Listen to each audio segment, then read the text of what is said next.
Coucou mes amours, bienvenue dans les chroniques de Malaika. Aujourd'hui, nous allons faire notre petit revue critique de la série de Monsieur Aloy pour l'amour de l'argent, épisode 6. Ça commence avec Patrick et Hilda. Elle s'appelle Hilda, son assistante personnelle. Patrick est en train de lui dire que j'aime passer du bon temps avec toi. Elle dit moi aussi, j'aime passer du bon temps avec toi. Et puis Patrick lui demande, dis-moi la vérité, est-ce que tu as un copain? Elle dit non, je n'ai personne dans ma vie, je n'ai pas d'homme dans ma vie, je n'ai pas de copain. Et il dit, tu es sûr, tu sais que tu peux me dire, je n'ai pas de problème, j'aimerais mieux te connaître. Elle dit, je te dis la vérité, je n'ai pas un homme dans ma vie. Il dit, tu sais, tu peux tout me dire, Hilda. Tu as le droit d'avoir un homme dans ta vie. En plus, je suis mariée et je vais juste te connaître. J'ai envie d'être au courant de ça, c'est tout. Elle dit pour de vrai, je n'ai pas d'homme. Tu es le seul homme dans ma vie actuellement. Je n'ai pas un homme dans ma vie. Ok, et en plus, j'aime passer du bon temps avec toi. Et pour le moment, tu es la seule personne avec qui j'ai envie d'être. Je vais être avec toi. Il était content d'attendre ça. La prochaine scène nous montre Patrick dans la voiture avec Hilda en train de se mouracher. Et puis, il y a quelqu'un qui est en train de filmer. Souvenez qu'il y a quelqu'un qui les suit. Mais maman, Patrick dit à Hilda, j'ai passé du bon moment. Hilda dit moi aussi. Après, il dit embrasse-moi. Elle dit non, non, non, non, non. Et bon, ils étaient en train de jouer, quoi. Et la prochaine scène nous montre Christabel qui dit à sa maman que maman, je soupçonne que Patrick me trompe. Tu vois, Patrick, je pense que Patrick me trompe avec une autre femme. Sa mère dit, tu es sûre. Faut pas dire les choses comme ça. Tu dois être sûr avant de parler. Donc, les choses comme ça, avant de dire, avant d'accuser quelqu'un, tu dois être à 100% sûr. Elle dit, maman, je suis à 95% sûre que Patrick me trompe. Sa maman dit, ce n'est pas assez. 95% n'est pas 100%. Tu dois être à 100% sûr. Ok? Tu dois être sûr. En plus, tu ne peux pas, même si tu es sûr, et si c'est le cas, tu dois faire très attention. Parce que souviens-toi que si ton mari sort dehors, c'est un problème. Christa dit, ça veut dire quoi, maman? Sa maman dit oui, écoute-moi ma fille. Il y a deux façons d'attirer les mouches, de les attraper. Il y a le vinaigre et le miel. Tu dois utiliser le miel, c'est-à-dire tu dois être sage. Si tu vas attraper les mouches, utilise le miel au lieu d'utiliser le vinaigre. Tu dois changer. Souviens-toi, depuis un temps, vous êtes en train il y a trop de problèmes. C'est une femme qui garde la maison. Tu dois garder ton mari, Christabel, sinon tu vas regretter ça. Elle dit, maman, c'est moi que tu accuses maintenant, tu penses que c'est de ma faute. Pourquoi est-ce que tu dis ça? Sa mère dit, oui, Christabel, si ta maison tombe, c'est de ta faute. Si ton mariage, tu fous ton mari, tu gardes ton mari, c'est de ta faute, c'est toi qu'on va blâmer. Ce n'est pas ton mari, c'est notre coutume africaine. Tu dois séduire ton mari, tu dois apprendre à bien garder ton mari, tu dois cajoler ton mari. Les hommes aiment ça. Elle dit, maman, je fais de mon mieux. Cet homme me trompe et maintenant tu m'accuses comment? Tu dis que c'est moi, je dois me sacrifier, je dois faire tous les sacrifices. Par contre, lui, il est là, il prend son pied. Sa mère dit oui, c'est un homme, Christabel. C'est la même chose qu'il peut décider d'épouser une autre femme, mais par contre, toi, tu ne peux pas décider d'épouser un autre homme dans sa maison. Tu dois séduire ton mari. Arrête de lui causer les problèmes. Même s'il vient avec les problèmes, tu le laisses. Ok, tu dois séduire ton mari, tu dois être soumise. Est-ce que tu m'écoutes? Même si c'est que demain là tu l'attrapes, tu dois faire les choses. Parce que, sauf si tu veux qu'une autre femme entre dans ta maison, sauf si tu veux qu'une autre femme éduque ton enfant. C'est ce que tu veux. Si c'est ce que tu veux, il n'y a pas de problème. Mais si c'est que ce n'est pas ce que tu veux, tu dois m'écouter. Sinon, tu vas te retrouver dans la rue. Est-ce que c'est clair? La prochaine scène nous montre Christabel qui est en train de travailler sur son ordinateur avec son téléphone au même moment. Et voilà Patrick qui sort de la salle de bain. Il vient. Il se sentait bizarre. Il avait mal au dos. Il s'est étiré d'abord et puis il se sentait un jar.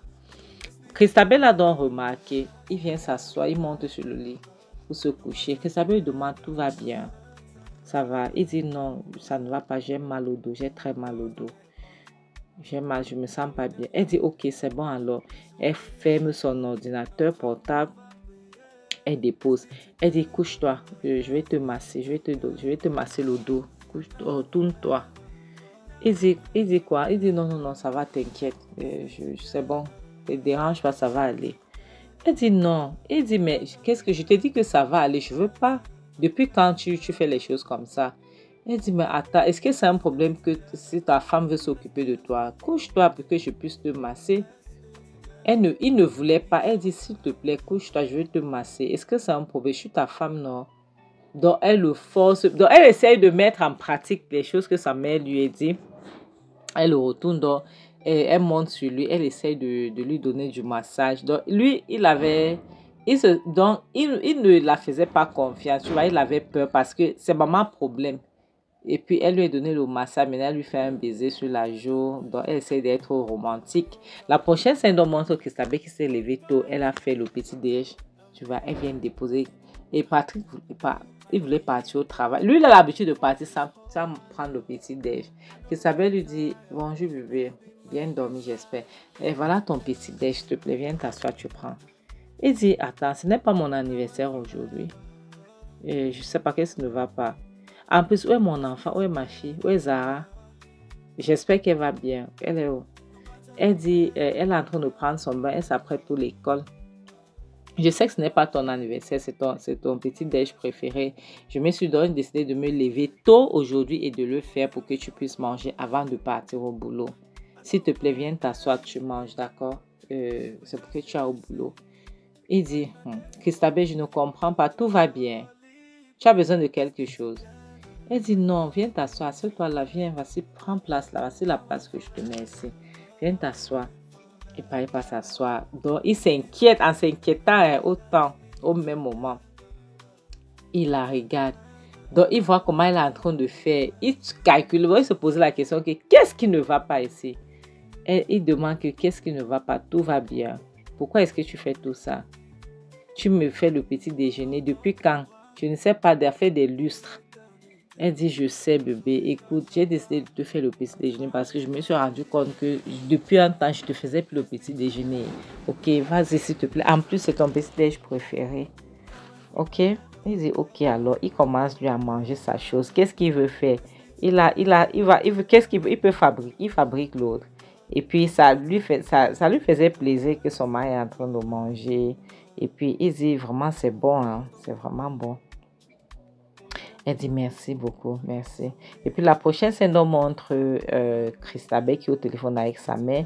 Elle dit à sa mère qu'elle est en train de préparer, elle est en train de faire le sac pour aller donner la nourriture à son mari au bureau. Sa mère dit c'est bien, habille-toi sexy, habille-toi bien. Ok, tu pars là-bas, tu le séduis, il faut être calme, machin, machin. Elle dit ok, sa mère lui donnait les conseils que c'est bien. Il faut faire les efforts comme ça. Elle était contente donc. Elle a fait le sac, elle a mis tout, la nourriture, elle a mis de l'eau. Elle s'est rassurée qu'elle a mis les fruits aussi. La prochaine scène nous montre Patrick qui est dans son bureau et son téléphone se met à sonner. Il décroche son téléphone. La sécurité lui dit que votre femme est ici pour vous voir. Il demande ma femme.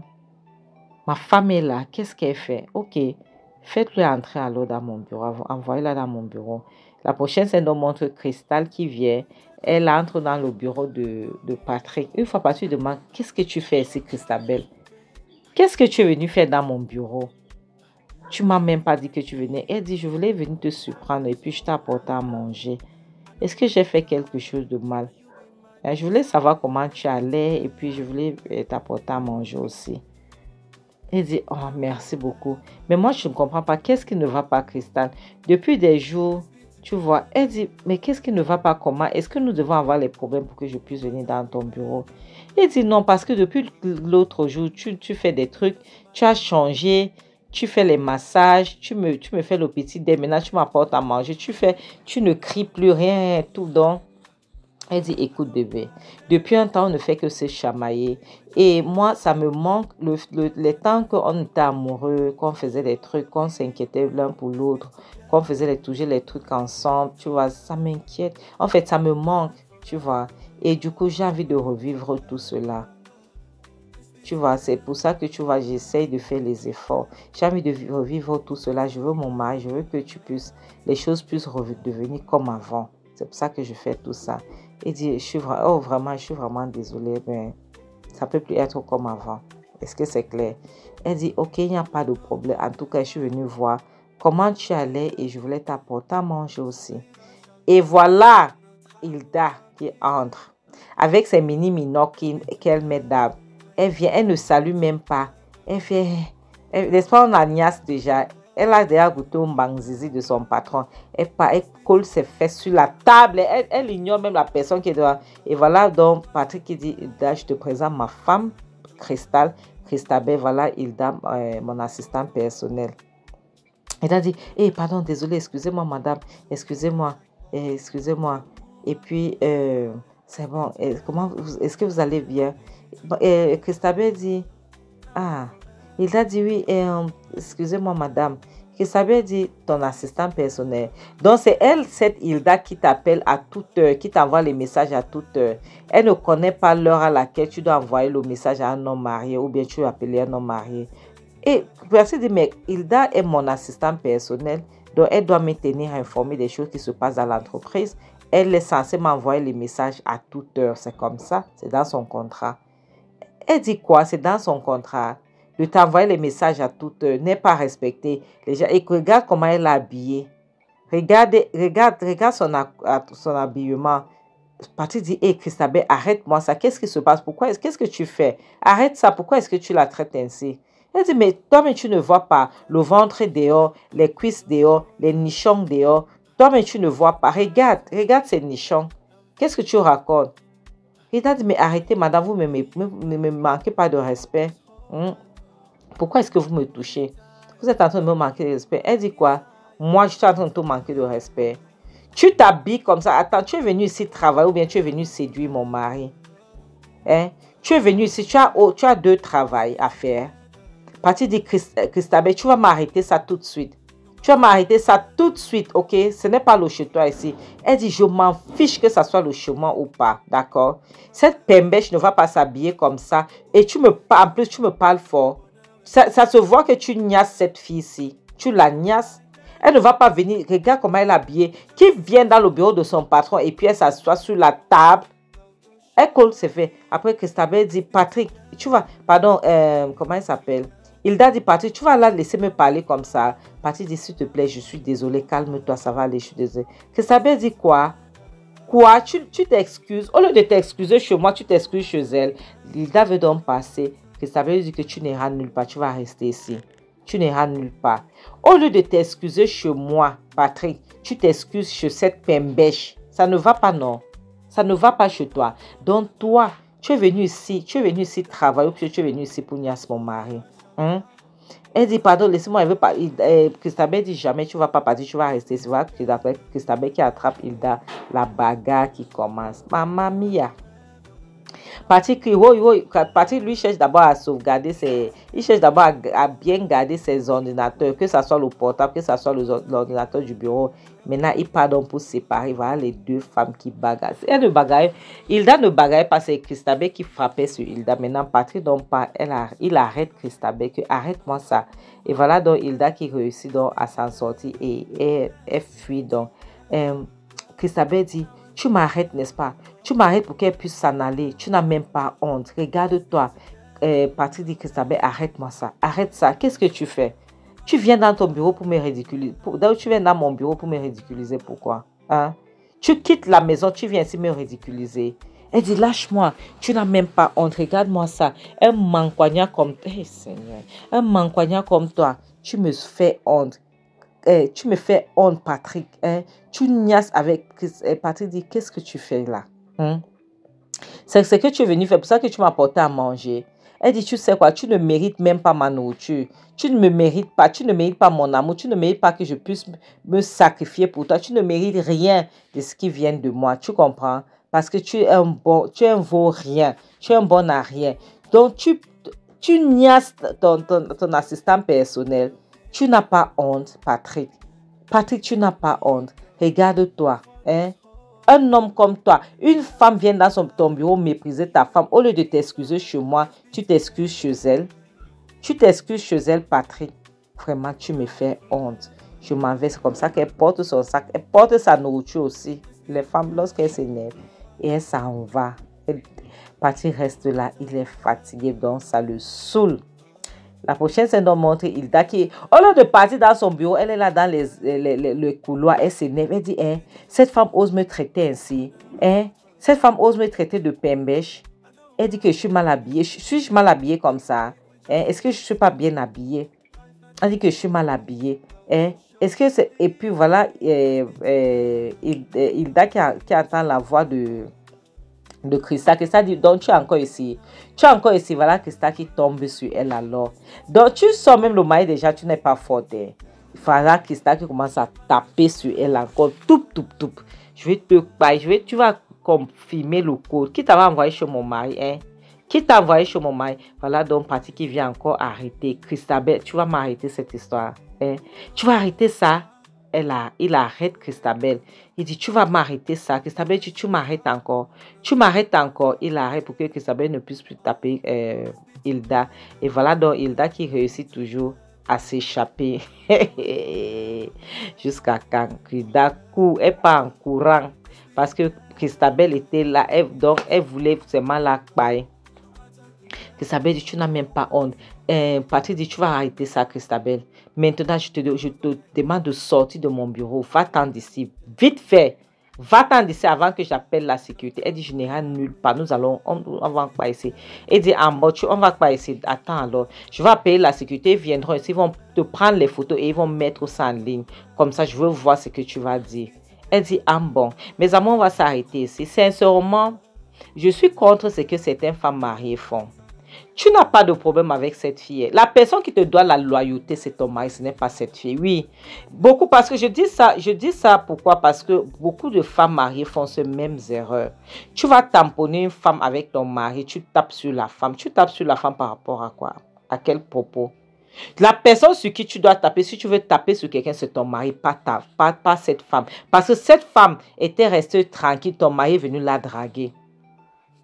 Même si c'est elle qui avait dragué ton mari a le droit de dire non. Tu comprends? Donc la personne qui te doit la loyauté, c'est ton mari et pas la maîtresse. Arrêtez-moi ça. Arrêtez de nous souiller comme ça, s'il vous plaît. Arrêtez de nous souiller comme ça. Ce n'est pas bien. Comme je dis souvent, le mariage n'est pas une façon, le célibat n'est pas une malédiction. Vaut mieux être seul que d'être mal accompagné. En bon attendeur, salut, bisous. Bye.